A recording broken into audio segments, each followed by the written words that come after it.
J'ai le sentiment que nous sommes pris dans une faille spatio-temporelle. Il n'y a pas une seule journée sans qu'on ait des annonces majeures de ce monde en transformation. Aujourd'hui, le président de la République est allé à Toulouse inaugurer le commandement de l'espace. Tout le monde s'en fout. Ce soir sur LCI, David Pujadas a lancé un coup de gueule vigoureux au sujet de la décision politique de suspendre la réforme des retraites, faisant de cette annonce le cœur de son intervention.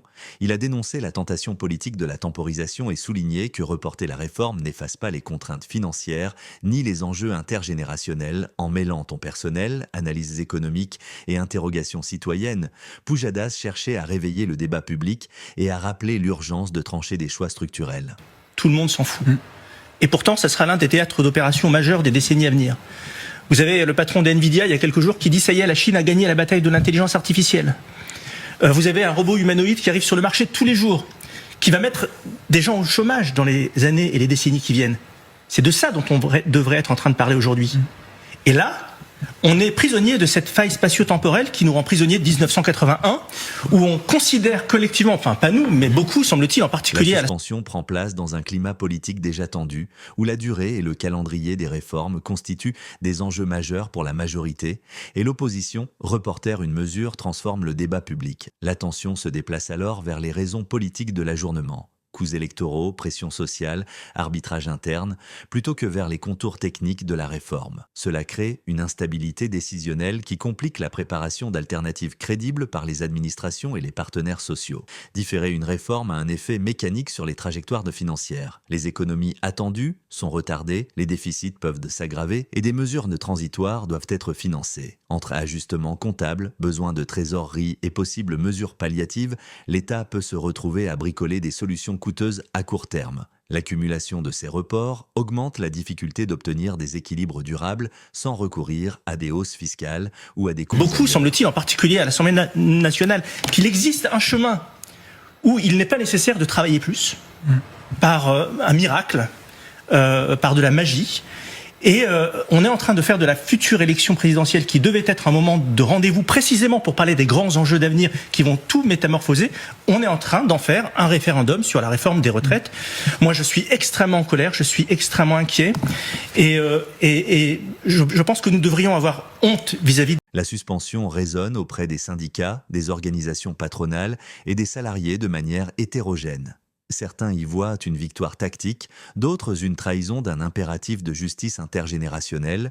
Cette ambiguïté peut alimenter la défiance, multiplier les mobilisations sectorielles et fragiliser les canaux de négociation. À terme, l'usure du dialogue social risque d'augmenter si les partenaires estiment que les engagements politiques ne sont pas tenus. Sur le plan individuel, l'incertitude pèse sur les décisions de carrière, les anticipations de départ à la retraite et la confiance des actifs dans le système. Les jeunes générations, qui attendent la soutenabilité du régime, peuvent percevoir la suspension comme un transfert de charges vers l'avenir. Cette perception influence les comportements d'épargne, d'emploi et de mobilité et alimente un sentiment d'injustice si les coûts réels restent flous. Vis-à-vis de la jeunesse qui va nous suivre et qui va devoir réparer tous les dégâts qui sont faits aujourd'hui. On s'achemine vers un budget plus taxé pour plus dépenser. Enfin, pour résumer, c'est ça. Sachant que l'équation de base n'est déjà pas réglée, Pascal Péry a rappelé à juste titre que 2/3 des cotisations financent le modèle de retraite. Et j'irai encore plus loin.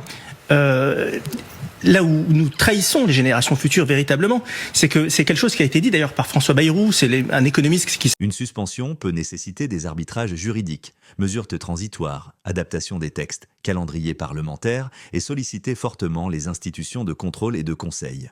Modifier ou différer des dispositions engage des responsabilités légales et financières qui doivent être clairement chiffrées et encadrées pour éviter des contentieux ultérieurs. Les administrations chargées de la mise en œuvre doivent aussi adapter leur système d'information et leur bâti réglementaire, ce qui demande temps et moyens. Plusieurs chemins sont envisageables. Reprendre la réforme avec aménagement, proposer une réforme plus progressive, mettre en place des compensations ciblées ou lancer un large dialogue national préalable. Chacun de ces scénarios comporte des coûts politiques et techniques différents et nécessite une communication transparente pour conserver la légitimité. L'absence de scénario clair risque d'enfermer le débat dans l'improvisation et de nourrir la défiance. La façon dont les médias traitent la suspension influence fortement la perception collective. Mise en lumière d'éléments chiffrés, témoignages concrets et cadrage des responsabilités orientent le débat. Un traitement médiatique focalisé sur l'émotion plutôt que sur l'analyse technique peut polariser davantage l'opinion et réduire la marge de manœuvre des décideurs. À l'inverse, un débat approfondi et informé peut aider à construire des compromis acceptables. Le budget de l'éducation nationale, David Pujadas, a baissé. Et donc, en fait, ça traduit le choix que nous avons fait pour la protection en sacrifiant le risque, en sacrifiant la jeunesse et en sacrifiant l'avenir. Et ça, c'est invisible, alors, parce que c'est vrai que très peu se rendent compte. Vous me l'apprenez. C'est invisible, il y a une opacité, il y a des économistes très sérieux qui l'ont démontré. François Bayrou s'est même approprié cette idée et il l'a revendiquée. Sauf que aujourd'hui, on est face... La suspension de la réforme des retraites soulève des enjeux multiples.